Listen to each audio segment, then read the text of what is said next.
आज हिंदुस्तान में अकलियत महफूज नहीं है। अगर आप सियासी तौर पर मजबूत होंगे तो आपके मसाजिद महफूज होंगे। आज जो लोग खुलेआम अपने जलसों में ये कहते हैं कि 2024 तक भारत में एक भी मुसलमान नहीं रहेगा, मैं पूछना चाहता हूं उनके पास हुकूमत के अलावा और कौन सी ताकत है? जो लोग खुलेआम संविधान की धज्जियां उड़ाते हैं और हुजूम के जरिए मुसलमानों की लिंचिंग करते हैं। अहले बातिल से क़यादत नहीं होगी अपनी, इन गवारों से हिफाजत नहीं होगी अपनी। ख्वाबे गफलत से अगर अब भी न जागे हम लोग, घर तो छोड़ो जहां तुरबत भी न होगी अपनी, घर तो छोड़ो जहां तुरबत भी न होगी अपनी।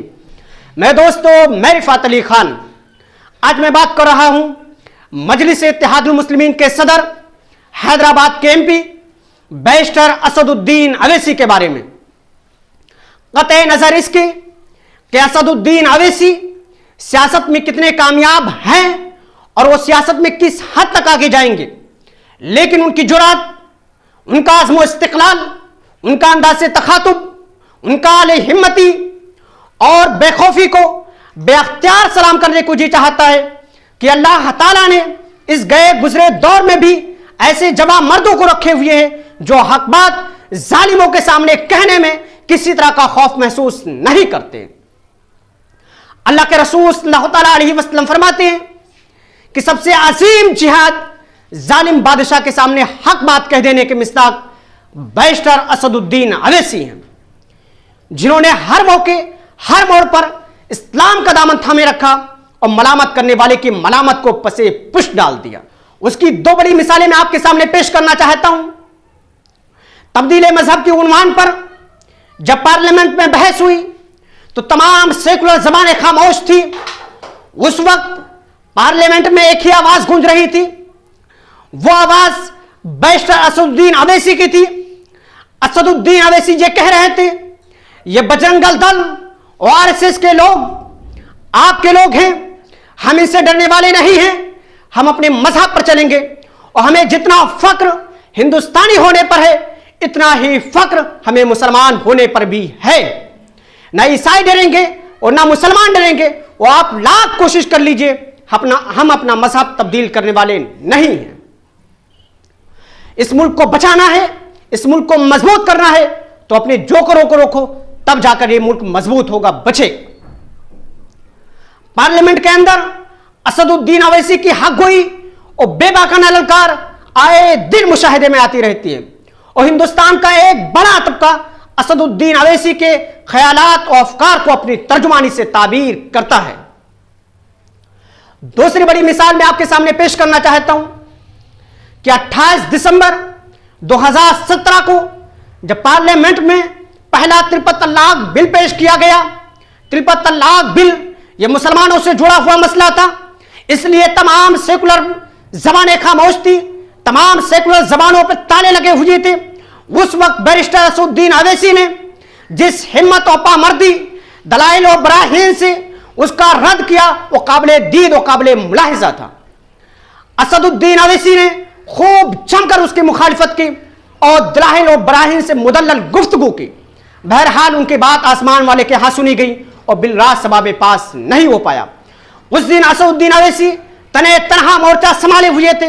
असदुद्दीन अवैसी ने अपने जलसों में बार बार उस तन्हाई का जिक्र भी किया है। फिर बतारीख 27 दिसंबर 2018 को असदुद्दीन अवैसी ने जिस तरह से उस बिल को मुस्तरद किया उसकी दाद दिए बगैर नहीं रहा जा सकता। असदुद्दीन अवैसी ने आईने हिंद का हवाला देते हुए उसे मजहबी आजादी में मुदाखलत करार दिया और असदुद्दीन अवैसी ने कहा कि मैं एक बाप, एक भाई, एक चचा और एक बेटा होने के नाते इस ऐवान के जरिए हुकूमत को बताना चाहता हूं कि हिंदुस्तान की 100% मुस्लिम खवातीन इस बिल की मुखालिफत करती है, इस बिल को रिजेक्ट करती है।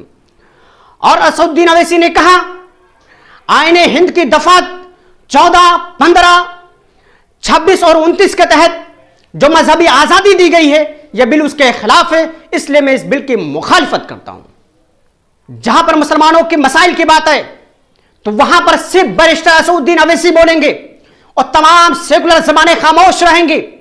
लेकिन जब मुसलमानों की वोट की बात है तो ये तमाम सेकुलर पार्टियां जो मुसलमानों के वोट को अपने बाप की जागीर समझती हैं, सब एक जबान होकर बैरिस्टर असदुद्दीन अवैसी को बीजेपी का एजेंट और बीजेपी की बी टीम कहना शुरू कर देती हैं। जब मुसलमानों के मसाइल की बात आए तो वहां पर सिर्फ बैरिस्टर असदुद्दीन अवैसी बोलते हैं और तमाम सेकुलर जबानें खामोश रहती हैं। लेकिन जब मुसलमानों की वोट की बात आए तो ये तमाम सेकुलर पार्टियां जो मुसलमानों के वोट को अपने बाप की जागीर समझती हैं, सब एक जबान होकर बैरिस्टर असदुद्दीन अवैसी को बीजेपी का एजेंट और बीजेपी की बी टीम कहना शुरू कर देते हैं। अब यह फैसला उत्तर प्रदेश और हिंदुस्तान की आवाम करेगी।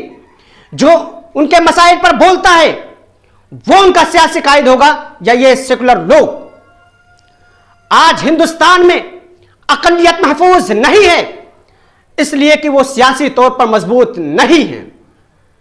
याद रखें, सियासी हालात जिंदगी के तमाम शोबों पर असरअंदाज होते हैं। समाज का अमन और अमान भी बराह रास्त सियासत से जुड़ा हुआ है। मौजूदा हालात में सियासी ताकत कौमों की बका, तहफ़्फ़ुज़, तामीर और तरक्की का एक मजबूत हथियार है। अगर आप सियासी तौर पर मजबूत होंगे तो आपके मसाजिद महफूज होंगे। अगर आप सियासी तौर पर मजबूत होंगे तो आपके मदारिस महफूज होंगे। अगर आप सियासी तौर पर मजबूत होंगे तो आपकी खानकाहें महफूज होंगी। अगर आप सियासी तौर पर मजबूत होंगे तो आपके इदारे महफूज होंगे। अगर आप सियासी तौर पर मजबूत होंगे तो आपकी तंजीमें महफूज होंगी। अगर आप सियासी तौर पर मजबूत होंगे तो आपकी तहरीकें महफूज होंगी। आज हिंदुस्तान की अकलियत महफूज नहीं है, इसलिए कि वो सियासी तौर पर मजबूत नहीं है, इसलिए कि इस मुल्क में पूरा मामला सियासत से जुड़ा हुआ है। अगर आप सियासी तौर पर मजबूत हैं तो आप महफूज हैं और आपको हर शोबे में नुमाइंदगी भी मिलेगी। आज जो लोग खुलेआम अपने जलसों में यह कहते हैं कि 2024 तक भारत में एक भी मुसलमान नहीं रहेगा, मैं पूछना चाहता हूं उनके पास हुकूमत के अलावा और कौन सी ताकत है जिसके बलबूते ये बात वो कह रहे हैं। जो लोग अपनी रैलियों में पुलिस की मौजूदगी में ये कहते हैं कि एक एक हिंदू नौजवान 10-10 मुस्लिम लड़कियों को रेप करने की ताकत अपने अंदर पैदा करे, मैं पूछना चाहता हूं आखिर उनके पास हुकूमत के अलावा और कौन सी ताकत है जिसके बलबूते ये बात वो कह रहे हैं। जो लोग अपनी रैलियों में कैमरे के सामने ये कहते हैं कि अगर किसी मुसलमान ने एक हिंदू को मारा तो उसके बदले में हम 100 मुसलमानों को मारेंगे, मैं पूछना चाहता हूं उनके पास हुकूमत के अलावा और कौन सी ताकत है जिसके बलबूते ये बात वो कह रहे हैं। जो लोग बेगुनाह अखलाक हुसैन को उसके घर में जाकर कत्ल कराते हैं, मैं पूछना चाहता हूं आखिर उनके पास हुकूमत के अलावा कौन सी ताकत है। जो लोग खुलेआम संविधान की धज्जियां उड़ाते हैं और हुजूम के जरिए मुसलमानों की लिंचिंग करते हैं, मैं पूछना चाहता हूं आखिर उनके पास हुकूमत के अलावा कौन सी ताकत है। आज जो लोग त्रिपुरा में हमारे मसाजिद को, हमारे मदारिस को, हमारे घरों को आग लगाते हैं, हमको बेघर करते हैं, मैं पूछना चाहता हूं आखिर उनके पास हुकूमत के अलावा कौन सी ताकत है जिसके बलबूते ये बात वो कर रहे हैं, वो ये काम वो कर रहे हैं। इसलिए मैं एक बार फिर कहता हूं, इस मुल्क में सारा मामला सियासत से जुड़ा हुआ है। अगर आप सियासी तौर पर मजबूत नहीं हैं तो आप महफूज नहीं हैं। तो जरूरत इस बात की है कि आज एक बेहतरीन आवाज तुम्हारे दरमियान आई है जो तुम्हारे हर मसाइल पर बेबाकी के साथ आवाज उठाती है, बोलती है, हुकूमत से झगड़े करती है, तुम्हारे मसाइल को लेकर आज उसे मजबूत करने की जरूरत है।